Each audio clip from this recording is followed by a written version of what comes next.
Are we okay? We got to fucking...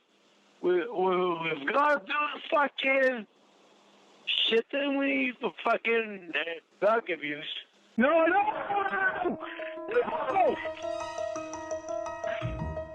Are you listening? Sean here, and I wanted to touch on a number of topics, one of them being The Creature.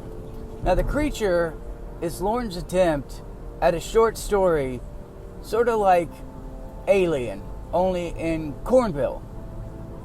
I had this whole spoof done up about how the creature was his virginity, about how it was always lurking around and he just couldn't seem to catch it.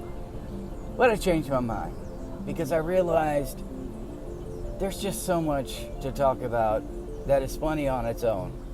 His lack of creativity and his inability to tell a story in an interesting way, we've always known it existed, but at one point during telling the robot, who had been quiet for a long time, and I'm pretty certain was either taking a nap, doing the dishes, maybe doing some laundry, while this moron rambles on. At one point, Lorne fell asleep. Sorry, baby. I don't know anyone that would go, okay, now, instead of me sending this to you, I'm going to read it to you over the phone. I've written books before. I've ghostwritten books. And at no point did I ever want to read it to somebody over the phone. But he writes this story, The Creature, and it's a self-insert. And the protagonist is a cup of coffee because he has to have it at all times. And when he doesn't have it, and this wording is very interesting, he said fetches a cup of coffee. Someone fetched him some coffee. Also, the woman in there was pregnant, and she was in the kitchen cooking whenever he wanted it. So we know what kind of life Kayla would have had. I think the woman in there was actually a girl, a very young girl, and this might have been some kind of power fantasy for him where he's the hero. He writes the most unnecessary shit about he got up, he put his left foot in front of the other, stepped into the other room, and discovered that there was sunlight coming in the window. So he dodged the sun. And he also made a point, all of a sudden, Samuel, or whoever it is an expert in construction. Because most people writing a story, when they walk in, instead of going, there was a stack of 4x6s in the corner, would have just said, the wood that Samuel needed, or Samuel spotted some wood that would work for his plan, or some shit, man. Wouldn't have right? He saw some 4x6s in the corner. They were perfect for what. Anyway, and I'm tired, so that may not even be the best version of what I said, but it doesn't matter. I'm trying to listen to this, and this is another one of those calls that I respect, but it is hard to get through on Heelboard's channel.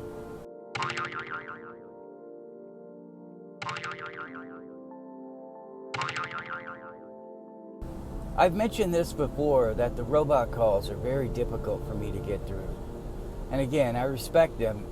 I just find them extremely, even with the rage, they're difficult for me to get through.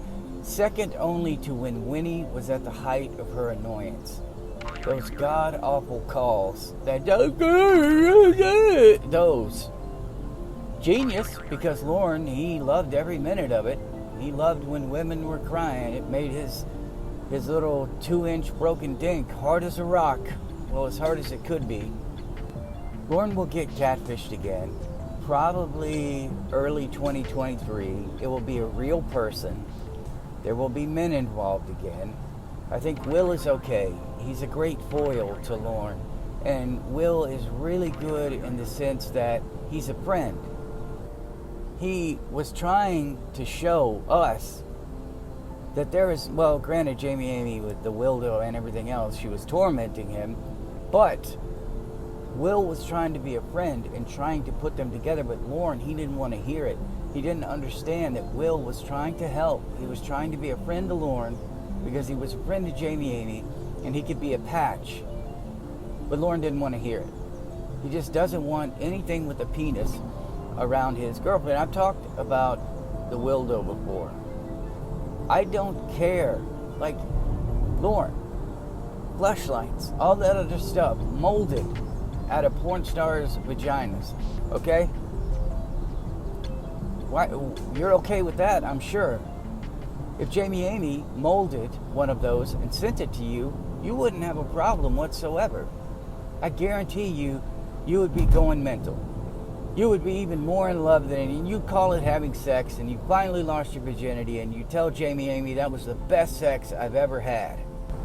I would love to ask Lorne a specific question and say, do you like death or do you like life? Now, hopefully he would say death, but he's going to say life. Okay. So would you rather be dying or living? Well, living, of course, you freaking moron. Freaking guy with a penis. You like living. Alright? What are you doing to live? I'm moving some dirt over here. I'm moving over there. What are you really doing? Are you living, Lorne? Because in between death and life is existing. And right now, you're not even existing. You're taking up space. If there was a limited number of souls floating around out there, and you were taking one of them, I guarantee you, if we had any control over it, and they were monitoring who deserved one and who didn't, you'd be gone in the first round. This guy, instead of, as I've said before, I would love a work-sponsored program, or a sponsored work program, where they relocate him into a location that's going to get him a job. They're going to monitor him, make sure he stays employed, and tells him if you are unemployed for more than 2 months, you're going back to prison. You would have to find a way to give him a sense of purpose, to give him meaning. I think Lorne puts a lot of value on women in terms of what he can do with them and what they can do for him, never what he can do for them. What they could do for him, yeah, that's what I said. Never what he could do for them. Without a sense of purpose and meaning, we're seeing it right now. I wish everyone in his life that could aid him in some way was gone, dead or moved away. I don't really wish, you know what I'm saying, dead or moved away. So he would have no choice but to look at himself to say, I have got to help myself. But the truth is, Lorne would just want to exist. He wouldn't go out, try to get a really good job, try to move out of the trailer, try to get a better life. He would figure out a way to keep up the status quo. I don't know if he truly believes he's going to be some famous writer. And this is the danger of dreams. This is the danger of dreams with no plan. Lorne thinks he's going to be a writer with absolutely no skill, no talent, no creativity. However, I think Lorne and his fantasies, they're a big factor in why he gets nothing done. I know 2 people who told me they fantasize about being a hero for these girls they have crushes on. I mean, girls, yeah. For these women they have crushes on. And it takes up a portion of their day. And they do it to music, and sometimes they even act it out. There are a lot of people who act out their fantasies. Lorne, I don't think he's creative enough. It would probably be, how you doing? Gonna move some dirt over here, gonna move some dirt over there. You wanna see my penis? But Lorne spends a lot of time with these fantasies. So he's never in reality. And when Lorne were to get with the real woman after these fantasies, after he's got it worked out how he thinks it's going to go down when they get there, and it doesn't, his reaction is going to be volatile. He's going to be I guess, frustrated, baffled by why she's not reacting the way he thought. The 9-year-old who was singing the national anthem, he gets her in the car, somehow, and he drives her to McDonald's. Now, baby, you can't order a Happy Meal, but I can get you a single cheeseburger or a small fry. And he does. And about 20 minutes in, she starts to look around and feel displaced. Like, what am I doing here? Okay, I'm ready to go back to my parents now. Oh, that's okay, baby. You'll love me. I'm Lorne Armstrong. Look at the two of us. Because in his head, in that fantasy, she would get in the car. She would go with him to McDonald's. She would go back to the trailer. She'd start talking to him. They have singing in common. So they would fall in love. Do I think Lorne would fall in love with a 9-year-old? You're damn right.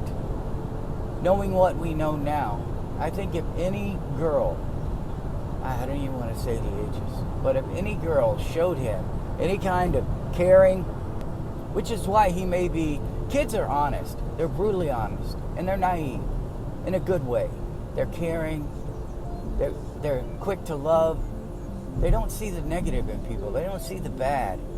They don't even have to try, they see the good. So Lorne would meet one of these kids, maybe his nieces. Uncle Lorne, he's fun. He takes us out shopping. He's goofy. Uncle Lorne sings.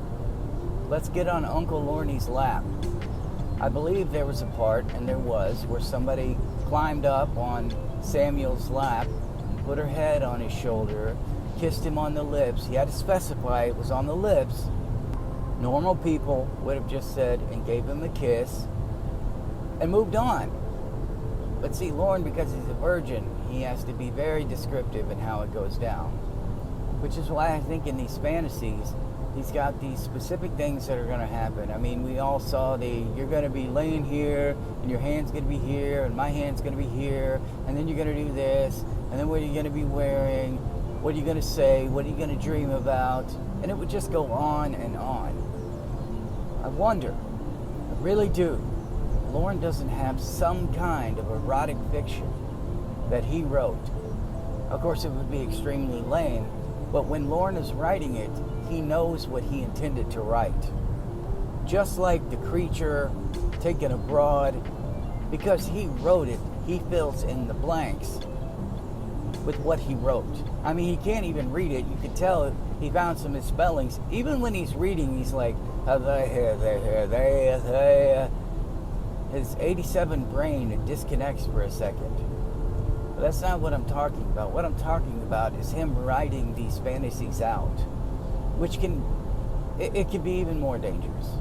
Because now he's got it on paper, he can go back and reread it, which is why I said I think he went back and reread the chat log over and over. So these fantasies, they keep him in this state of taking up space, of existence, if you can even call it that. They need to work on this with him. They need to say, what do you fantasize about? What is your fantasy, Lorne? No limits. Tell me what it is. It's not my job to judge. It's my job to listen. Then let him just pour it all out. Let him keep talking like they do these criminals. Just stay silent. They will eventually incriminate themselves.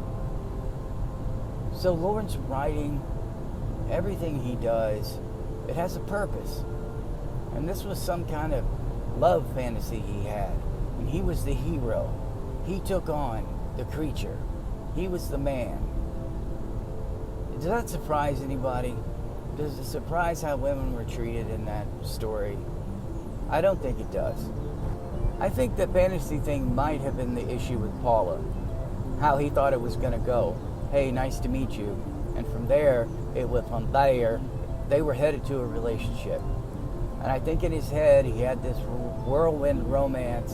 And I told you, and I think you agree, if Lorne likes you, you're already past the dating and the courting phase. It's time to move forward. We've done all that. His fantasies. He's done all that in his fantasies. Let's just move forward. And then later, he might tell you about, yeah, in my head, I had this, I took you out on a date, I did all this, we're going to do this and that.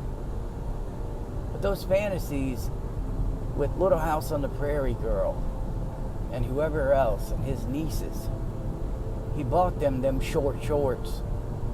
We know he did. There was no mistake. We've always known he did. But now Now that we know, we can also suspect that his siblings it was confirmed to them when he got busted. They had their suspicions, but it was confirmed to them when he got busted with a 13-year-old. I think they just wanted to get as far away from this psycho as possible. I mean, if I had a psycho sibling, if I had a disgusting sibling, and I had it in my head I was going to move anyway, I would move. Lorne was probably a mooch, constantly trying to get things from them. Do you remember that time I gave you money? Yes, Lorne, you gave it to us, but we didn't ask you for that. You wanted to be the hero and stand up in front of them and have them go, wow, Lorne, thank you so much. So you could finally feel like somebody cared about you. But they moved away. All of your fantasies end up blowing up in your face. And if they don't monitor you, you're going to do it again. You're going to have another sicko fantasy. But this time, you're going to go through with it. Because the longer you wait, the more desperate you are. And you've had those fantasies for so long that they have to be acted out. You have to get them out of your head because they are consuming your life. Maybe writing those erotic stories, maybe that would help you. And you could read those like hand jobs that Chuck Harding read, father, son. So I don't know what the end game is for this guy. I don't know where he thinks he's going to end up. But I think we all know it's going to be in that trailer under crushing amounts of debt with no woman, no life, no prospects. And he deserves every fucking bit of it. I just wanted to discuss some things this morning. I love you guys. I will see you in the next one.